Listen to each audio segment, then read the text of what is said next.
Well, we have another Nintendo Switch 2 edition come out, which means a complete revisit as well as a rescore at the end. The problem with Factorio on the Nintendo Switch 1 were the controls. It was an incredibly difficult game to control, and as soon as we heard about mouse mode, everyone was asking, surely we can have mouse mode support for Factorio, and the developer went a step further. Now, it's an indie dev, I believe it's potentially even a solo developer. And I'm pretty sure I remember reading that he basically stated there was no way he was going to charge for an update, and he hasn't. So if you've got the Switch 1 edition, you can update completely free. But let's find out everything about it, how it runs, what it looks like. Is Factorio the way it should be played now on the Nintendo Switch 2? Well, my name's Mark Walker. Welcome back to SwitchUp. Now let's find out.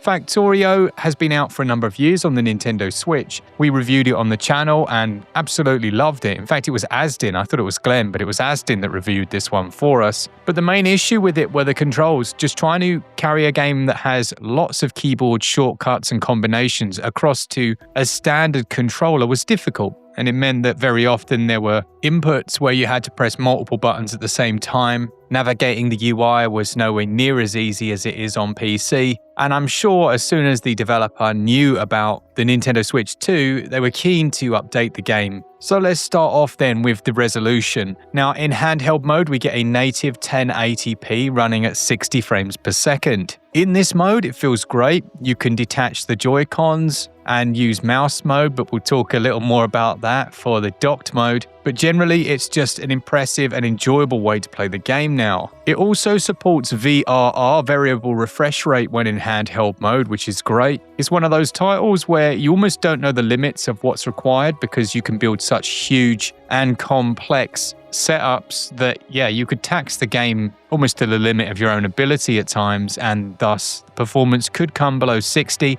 But with VRR, you won't notice any screen tearing and it just continues to look decent. When we jump over to docked mode, you're looking at proper 4K 2160p resolution. As well as this, they've improved some of the sprites and the animations, so those are of a higher quality, much more in line with the PC build of the game. Here is the game as it originally was. I still think it looks nice just artistically, but here is the Nintendo Switch 2 edition. There have been other visual improvements made as well, although they are a little more subtle. Perhaps the other biggest performance update comes from its load times. Loading is significantly faster than it was. And then we have the pièce de résistance, the thing that we've all been waiting for really to make the game complete, and that's proper mouse mode support. Now, whether you're right-handed or left, you can actually use either Joy-Con 2 to use as a mouse, and it really does make the world of difference. Whether it's being attacked by enemies and quickly turning so that you can shoot whilst moving the joystick with the left Joy-Con to run away, or placing items down. This is the way the game was meant to be played. It feels so much better.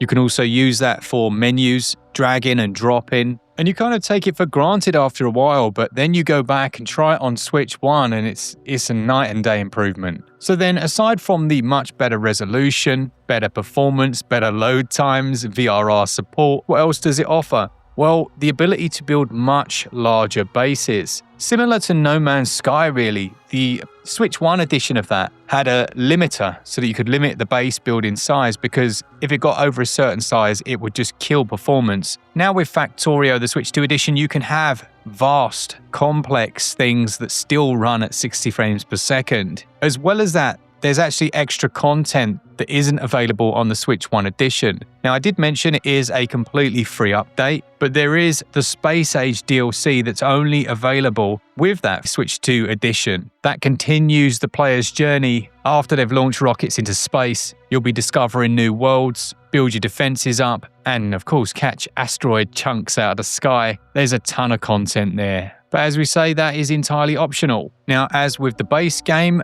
crossplay is possible between PC and Nintendo Switch 2, but it will require that you have the same version of the game, which has historically been a bit of an issue with things like No Man's Sky in the past. But they've come up with a good solution here. What you can do is, in your Steam version of the game, just go into the settings and set it to console as the branch. That way it will stay at the same version. So a really nice solution there. I don't know if you can do similar on PC for No Man's Sky. I know you definitely can't with PlayStation. You can also move your saves across in a similar fashion by starting a multiplayer game and then have the other person or client join it and then save that game locally on the target. All of this info, these little extra bits I have found on the Factorio Reddit, which is really handy. There's some great information over there, things that otherwise you could easily miss. There have been a few reported bugs because you can change things like the UI size so drastically. This might interfere with things like the victory screen looking a bit wonky. But yeah, a very nice Switch 2 edition, works well, bigger bases, all the bells and whistles you would hope for,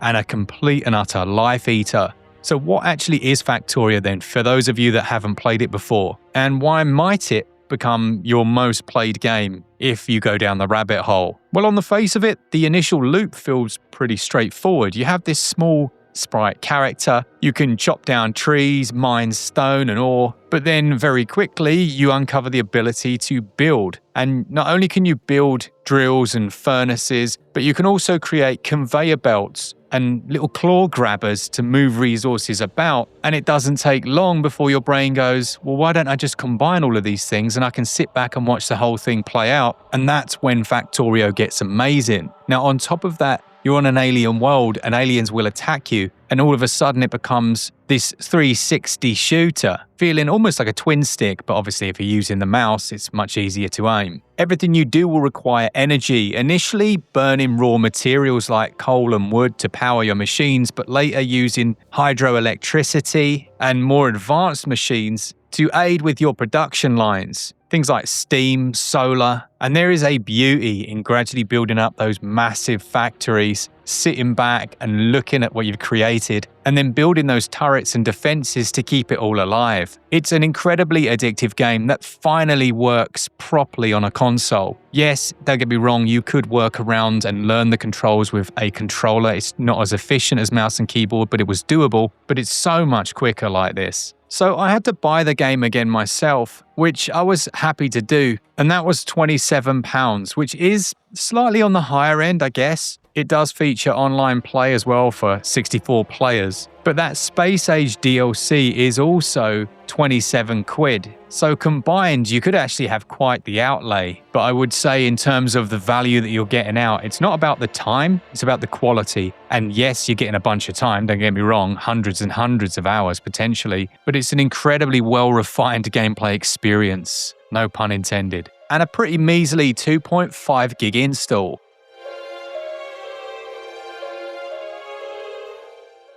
So there it is. Factorio is a much improved experience. It plays better, it runs better, it looks better. It initially scored 77%, suffering particularly in areas like controls. And while console still isn't as good as a mouse and keyboard in my opinion, this, my friends, is the way. It now gets a SwitchUp score of 85%.